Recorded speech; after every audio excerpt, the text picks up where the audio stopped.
Bismillahirrahmanirrahim. Assalamualaikum warahmatullahi wabarakatuh. Hai, cukup berat ya penjelasan yang diberikan oleh pemateri pertama, tapi tetap ada benang merahnya dengan materi yang akan saya sampaikan. Ada irisan di sini ya antara yang disampaikan oleh Pak Fitra dengan yang akan saya sampaikan, walaupun saya menyorotinya dari bidang penerjemahan. Yaitu apa? Yaitu yang disebut dengan, masih jauh ya, bentar ya. Ada penggunaan machine translation atau MT sebagai alat dalam dunia penerjemahan. Jadi kalau tadi MT ini adalah turunan dari artificial intelligence tadi ya, atau kecerdasan buatan dan akibat dari kemajuan sebuah teknologi. Oke, latar belakangnya apa gitu? Dengan semakin maraknya kemajuan berkembangnya bidang IT dan AI ini membuat ketergantungan kita, dalam hal ini yang saya soroti adalah ketergantungan mahasiswa terhadap alat yang namanya ponsel tadi, di mana ada mesin translation yang semat di situ ya. Jadi ada edik di situ. Jadi kalian kadang-kadang merendahkan nalarnya, tidak membaca lagi sebuah teks untuk diterjemahkan atau berusaha diterjemahkan ke dalam bahasa sasaran, tapi langsung ambil mesin tadi, langsung pasang Google-nya, langsung diketik atau langsung difoto. Itu yang terjadi. Jadi pada dasarnya tadi memang itu kembali kepada kita. Kita menjadikan teknologi itu sebagai alat yang memudahkan kita atau justru akan menjerumuskan kita pada akhirnya. Jadi sebagai manusia cerdas, melalui penelitian yang sudah saya lakukan, saya ingin mengajak kita untuk lebih bijak dalam menggunakan teknologi dalam bidang penerjemahan. Karena kita sebagai mahasiswa bahasa tidak akan bisa lepas dari penerjemahan ya, walaupun tidak akan berprofesi sebagai penerjemah. Lalu kemudian adalah penggunaan machine translation dalam penerjemahan, ini yang tadi saya sebutkan, begitu ediknya mahasiswa terhadap Google Translate misalnya sebagai bagian dari mesin penerjemahan, atau Microsoft Translator atau Bing atau Yandex itu adalah turunan-turunan dari machine translation. Lalu karena ini bidangnya penerjemahan, kita akan bicara seberapa tinggi, seberapa hebat sih mesin translation yang kita gunakan sehari-hari tersebut dapat membantu kita, atau dalam kata lain justru tanda petiknya menjerumuskan kita ya. Sehingga saya kira kita begitu saja percaya dengan kualitas mesin tersebut. Baik, oke, kita bicara tentang 3 hal tadi ya. Saya mulai dengan information technology atau IT. IT ini adalah sebuah istilah yang umum ya, kita tahu ya, sering kita gunakan sehari-hari. Segala jenis teknologi yang membantu manusia dalam membuat, mengubah, menyimpan atau menyebarkan informasi. IT itu menyatukan komputasi dan komunikasi berkecepatan tinggi untuk menghasilkan data, suara, dan video. Itu udah mungkin bukan kapasitas kita membahas itu ya, dan tidak akan dibahas juga. Lalu contohnya apa sih gitu? Penerapannya di radio, TV, telepon, komputer, ponsel yang kita pakai saat ini. Itu berkembangnya dari IT. Kalau kita mau tarik jauh lagi, pasti berhubungan dengan revolusi industri di Prancis. Oke, berikutnya. Saya agak cepat ya? Oke. Baik, masih lama ya? Lagi mulainya sudah molor setengah jam ya tadi ya. Jadi baik, yang berikutnya adalah artificial intelligence atau kecerdasan buatan. Konsep ini pertama kali diperkenalkan oleh Alan Turing ya pada tahun 1947 setelah Perang Dunia Kedua. Kecerdasan artifisial ini merupakan teknologi yang memungkinkan sistem komputer, perangkat lunak, program, dan robot untuk berpikir cerdas layaknya manusia. Mungkin kata berpikir cerdas itulah yang dimasukkan ke dalam program yang disebut machine translation tadi. Manusia berusaha untuk bisa manusia berusaha membuat mesin itu manusiawi. Membuat mesin itu bisa berpikir lalu memutuskan sesuatu. Itu yang ada di dalam perangkat machine translation tadi. Kemudian manusia membuat mesin melalui algoritma yang pemrograman yang sangat kompleks. Kalau ini bisa kita lihat pada tahun 90-an ya, di mana sistem Deep Blue itu mengalahkan Boris Kasparov ya, yang juara catur itu hanya dengan mesin yang dibuat oleh manusia itu sendiri. Kemudian kalau kita lihat sekarang, mungkin sudah lihat video ada bus di Jepang ya, yang jalan tapi nggak ada sopirnya. Itu bagian dari artificial intelligence. Oke, jadi memang sangat marak. Tapi jangan juga berpikir ketika mendengar kata kecerdasan buatan yang ada di kepala kita itu mungkin seakan-akan film robot zaman dulu ya, yang datang invasi bumi gitu ya, lalu menghabiskan kita semuanya gitu ya. Kalau masih terperangkap pada pikiran itu, mungkin ada benarnya, sehingga kita aware tadi yang disebutkan oleh Pak Fitra. Sastra itu membuat kita aware, karena ada kalanya sastra itu menjadi sebagai pemicu, inspirasi bagi kita untuk menciptakan sesuatu. Tadi disinggung juga film Star Trek misalnya ya. Saya nggak pernah kebayang ya bisa ada handphone, karena zaman dulu kan harus ada kabelnya ya. Dan orang bisa bawa kemana-mana, bisa bicara di mana-mana, dan dalam jarak berapapun. Tapi sekarang itu ada gitu, dan itu menjadi bagian yang disebut kebutuhan dalam dunia sehari-hari kita. Jadi tidak ada yang tidak mungkin ternyata ya, walaupun tidak akan ada yang sempurna seperti ciptaan Tuhan itu sendiri. Oke, berikutnya, dari sini ya. Baik, lalu kita akan bicara tentang bahasa. Lalu bahasa itu apakah sebuah teknologi? Kira-kira teknologi atau bukan? Teknologi atau bukan bahasa? Teknologi ya? Iya, kenapa disebut teknologi? Ya, karena dia berfungsi memudahkan kita dalam berkomunikasi, ya. Karena bahasa itu sebagai alat pada manusia untuk saling bisa bertukar dan memahami informasi. Oke.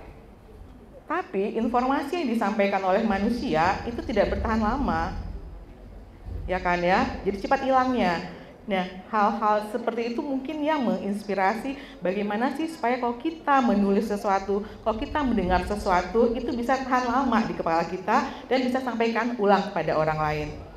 Saya pernah dengar cerita zaman dahulu ya, ini orangnya orang zaman sekarang semua ya. Katanya kan zaman dulu itu kalau belajar itu tidak ada buku ya, jadi bawa batu katanya. Jadi batunya batu tipis, jangan bayangin batu gunung ya. Jadi menulisnya di situ gitu. Lalu berkembang lagi dengan munculnya gambar, lalu berkembang lagi dengan munculnya huruf, alfabet, angka-angka Arabik seperti itu ya. Sehingga yang terakhir adalah teknologi elektronik yang kita gunakan sekarang ini. Maksudnya apa? Oh, jadi saya di mana posisinya ini ya? Saya boleh pulang nggak? Baik, oke. Iya ya, AC ya, sakit pakai HP kering kerongkongan saya. Oke, penerjemahan dalam era digital. Oke, kalau penerjemahan pasti hanya ada dua unsur di situ ya, yang paling krusial, bahasa sumber dan bahasa sasaran. Kalau tidak ada bahasa sumber, apa yang mau dijadikan sasaran? Ya kan ya? Kalau hanya bahasa sumber tidak diterjemahkan, tidak akan terjadi yang dinamanya penerjemahan. Sehingga unsur ini ya yang saling membutuhkan dengan perangkat atau alat digital yang kita sebutkan pada tema hari ini. Oke, dimulai dari apa? Dari kamus manual.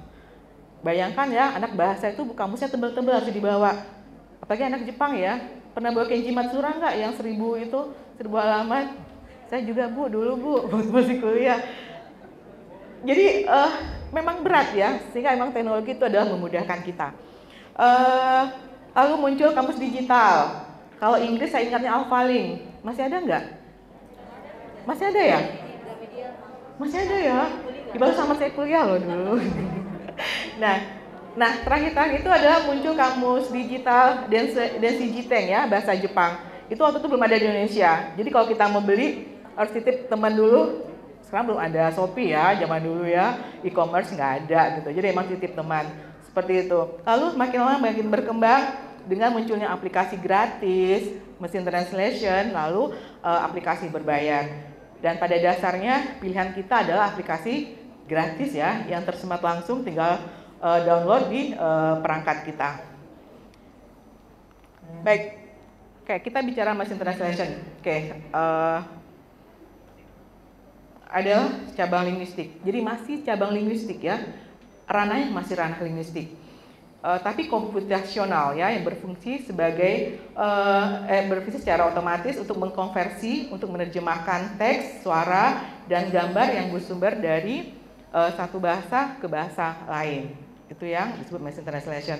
Contohnya apa? Ada Google Translate, ada Bing, ada Yandex, ada Microsoft Translation. Ada banyak. Kalau kalian mau cari ada banyak. Bahkan yang khusus untuk traveling juga ada. Jadi tinggal kita mau milih yang apa sih, semua udah tersedia. Kalau kita ke Jepang nggak ngerti bahasa Jepang, udah kita ngomong pakai suara terjemahin ke Jepang, yang dengar udah langsung pindah ke dalam bahasa Jepang. Itu saking memudahkan. Sehingga tadi disebutkan, apakah teknologi itu akan mengancam kita atau justru akan memudahkan kita, membuat kita berkembang. Kembali lagi kepada pribadi kita. Kita menggunakannya sejauh apa, seperti apa. Tapi kalau sebuah teknologi jatuh pada orang jahat, bisa dibayangkan apa yang terjadi pada dunia. Oke, semua MT itu memanfaatkan kecerdasan artifisial dalam proses penerjemahan antar bahasa. Oke, kenapa Google Translate paling diminati? Udah ada jawabannya ya? Karena gampang diaksesnya, gak neko-neko gitu ya. Tinggal foto atau tinggal masukin satu kata, selesai gitu ya, langsung keluar hasilnya. Tapi nggak hanya sekedar itu ya, sebagai mahasiswa bahasa, kita harus cerdas dalam menyikapi hasil terjemahan dari mesin translation ini. Oke, cepat, gratis. Mungkin teman yang pakai kamus 1 jam, kalian klik 2 menit selesai gitu ya. Walaupun kita nggak bicara kualitas ya, kita belum sampai pada kualitas. Lalu karena terus-menerus ada pengembangan dari Google itu sendiri. Kayak sampai saat ini yang terakhir itu adalah Google Neural Machine Translation yang dikembangkan oleh Google. Awal-awal masih statistikal ya. Statistikal itu artinya hanya kata per kata. Lalu berkembang menjadi neural, 1 kalimat, bisa seperti itu. Dan sekarang ini kadang-kadang bisa 1 halaman. Itu kelebihannya. Karena mereka berinovasi terus. Dulu itu 1 bahasa 1 otak, 2 bahasa 2 otak. Sekarang dengan berbagai bahasa cukup 1 otak yang ada di dalam machine translation. Baik, sehingga karena pembaruan itu terus-menerus dilakukan, menghasilkan terjemahan yang lebih manusiawi, kata orang Google-nya ya. Tapi kita orang bahasa akan lebih mudah untuk melihat seberapa manusiawikah terjemahan yang dihasilkan oleh mesin Google Translation tersebut. Oke, kita masuk ke masalah inti. Tadi belum masalah itu ya ternyata ya. Berapa menit lagi Bu? Baik, masalahnya adalah pada kualitas. Kalau perangkat sudah oke, sudah canggih, mahasiswanya juga mahasiswa bahasa. Sekarang kita lihat hasilnya, seberapa berkualitaskah terjemahan yang dihasilkan oleh mesin tadi. Kita mengukurnya lewat apa? Keakuratan, akurasinya tinggi, sedang atau rendah, kemudian keberterimaannya, acceptable-nya, apa tinggi, sedang atau rendah, kemudian keterbacaan, readability-nya tinggi, sedang atau rendah. Itu ada ukurannya nanti. Karena saya tidak membahas yang spesifik, tapi saya hanya menyampaikan hasil penelitian saya terhadap penggunaan mesin translation. Kajian pustaka yang saya gunakan adalah dari Nababan. Kenapa saya pakai yang orang Indonesia? Karena Nababan dan kawan-kawan ini menyempurnakan dalam 3 tahun teori yang mereka pakai sekarang, yang saya gunakan sekarang. Dan itu mengakomodasi terjemahan Inggris ke Indonesia. Yang penting ada Indonesianya ya. Jadi kalaupun Jepang ke Indonesia masih masuk. Karena dikerjakan sendiri, diteliti sendiri, raternya pun atau penilainya pun orang Indonesia gitu ya. Yang menjadi respondennya pun orang Indonesia.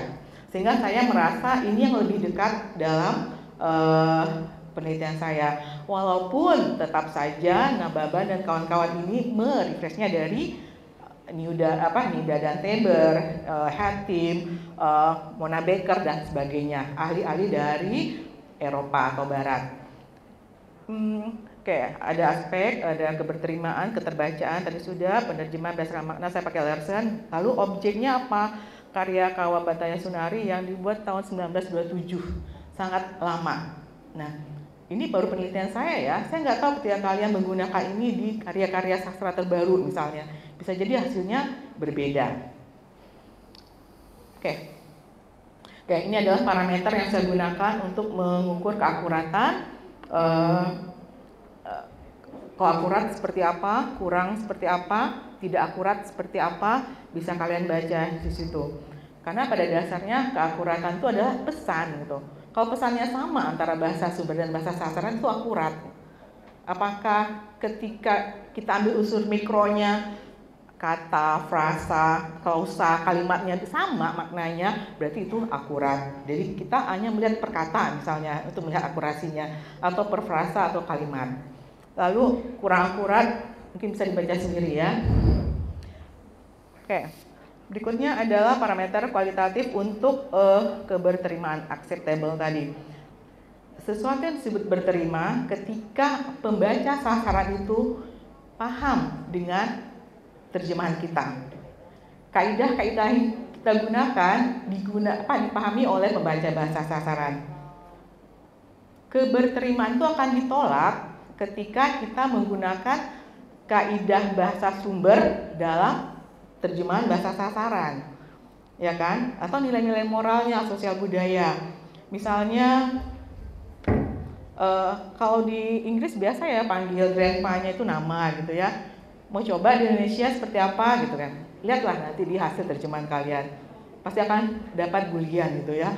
Gak sopan banget nih, pasti seperti itu. Jadi tidak bisa norma kondisi sosial yang kita terjemahkan apa adanya dalam bahasa sasaran, dalam bahasa Indonesia. Nah, itu adalah dalam parameter keberterimaan. Lalu yang terakhir adalah keterbacaan. Nah, kalau dari kata leksikalnya enak dibaca, selesai gitu ya. Tapi ternyata tidak semudah itu. Karena sesuatu yang enak dibaca belum menentukan keakuratan. Ya, dan kalau ingin sesuatu itu yang akurat, itu ya kita lihat lagi pesannya sampai atau tidak. Jadi tidak hanya sekedar pada tataran enak dibaca, tapi pesannya sampai atau tidak.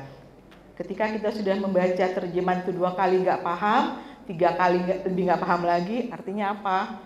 Ada yang salah dengan hasil terjemahan kita. Baik, ini adalah bobot kalau keakuratan 3 poinnya, skornya 3, keberterimaan 2, lalu keterbacaan ada 1. Oke, ini adalah hasil yang saya temukan dari perbandingan penggunaan mesin translation Google Translate dengan Microsoft Translator. Oke, hasil ini didapatkan dari penjumlahan ya. Jadi ketika saya lihat teks di sini, saya kurang jelas baca teksnya ya. Oke, berarti ada yang tidak sesuai di situ. Sehingga saya berikan poin 2. Tapi yang tidak sesuai lagi nanti akan saya berikan di slide tersendiri ya. Lalu ini angka 51 didapatkan dari jumlah keakuratan dibagi jumlah seluruh data. Dapatlah angka 2,04. Keberterimaan juga. Oh, yang keterbacaannya kepotong ya. Nah, sehingga kalau kita melihat akuratnya bisa ada di level ini. Kalau keakuratannya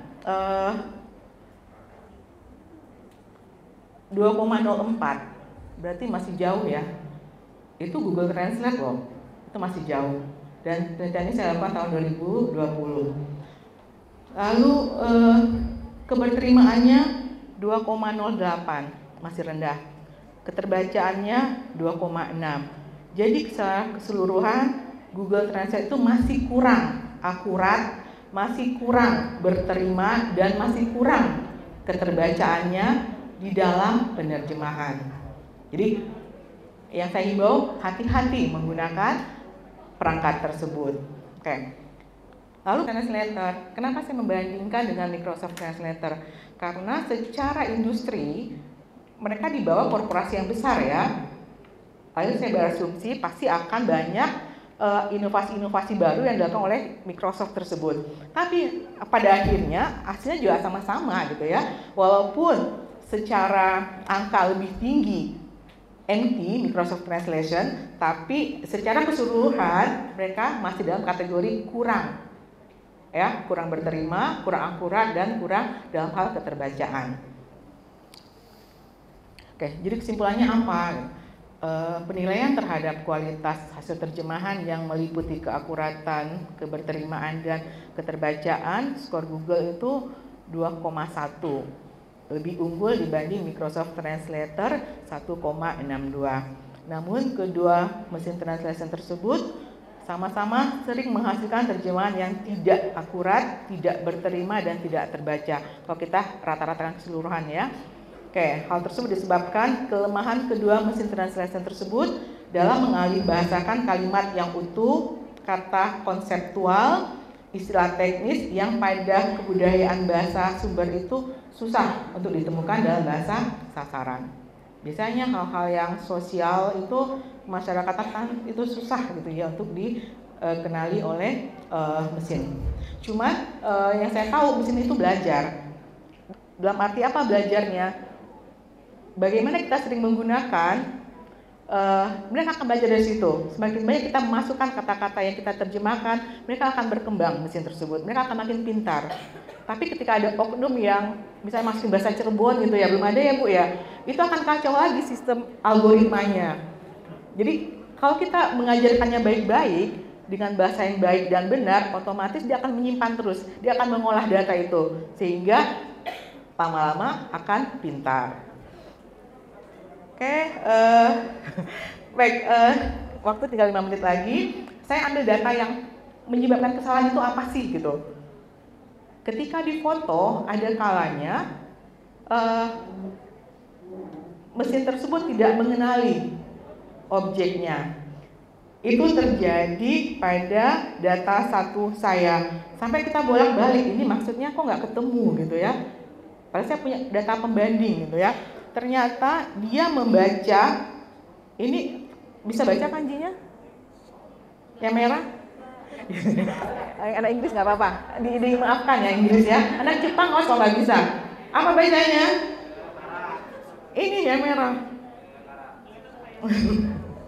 Oke, ini kadang-kadang seperti kanji odoroku apa ya?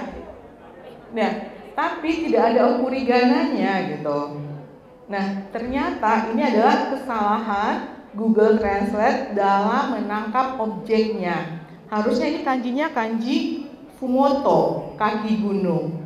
Sehingga wajar dari kaki gunung mengejarku naik dari belakang. Tapi tidak wajar ketika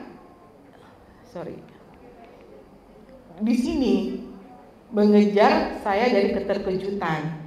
Kenapa? Oh ternyata salah yang objek yang ditangkap dalam foto oleh mesin translation tersebut. Lalu apalagi ya? Lebih kurang dari 25 data hanya ini saya tampilkan ya sebagai pembanding atau yang terlihat jelas kesalahan-kesalahan apa yang dilakukan oleh mesin tersebut. Lalu, nah ini juga dalam Microsoft Translator muncul tiba-tiba kanji ini, kanji he. Padahal ini kan dalam bahasa Indonesia ya, tapi kenapa muncul kanji? Nah itu ya mengharuskan kita untuk jeli sebelum kita fix dengan terjemahan kita. Oke, saya lanjut aja ya. Atau baik, oke, yang dituntut sekarang apa bagi kita yang dikepung oleh kemajuan teknologi, kecerdasan buatan adalah kecerdasan dan kebijakan kita dalam berteknologi.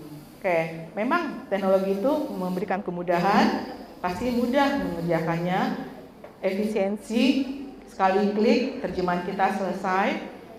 Tapi ada bias nilai di situ.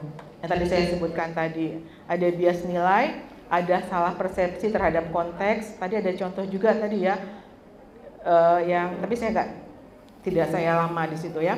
Lalu ada terakhir adalah tetap butuh manusia sebagai editor.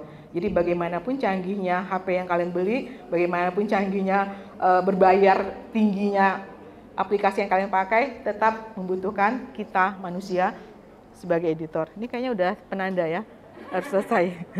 Baik,